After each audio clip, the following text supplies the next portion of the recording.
107, it's going to be, again, a Chrysler 300 4-door, 2017, black in color. Okay, I think I got him. He's on the access road right now, traveling westbound.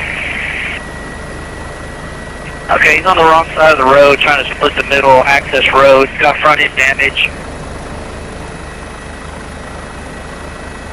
Just blew through the intersection at Zool Road, getting back up on 10.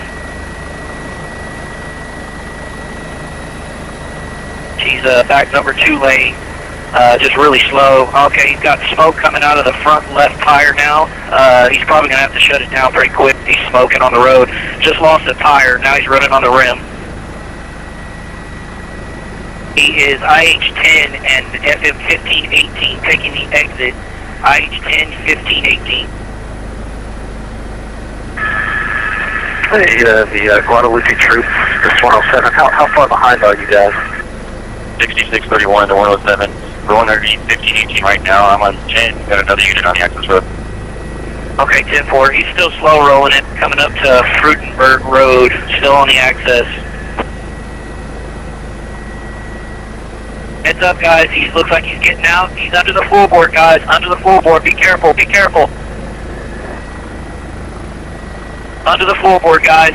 Watch it. Taking up a defensive position, guys.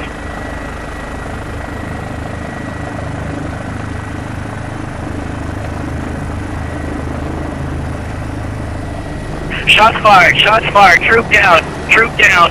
Let's get EMS en route. Troops down. Got a handgun. Troops down.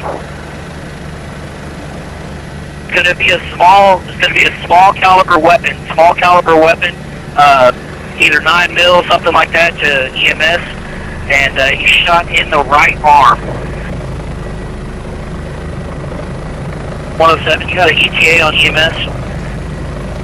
107, standby, we'll get an ETA. 7 to the troops. I think we're going to try to land and medevac him ourselves. Copy that? 107, will you be taking them to SAMC so that we can notify them? University. Confirming you said University? University, San Antonio. And if you could find out what frequency their helipad uses.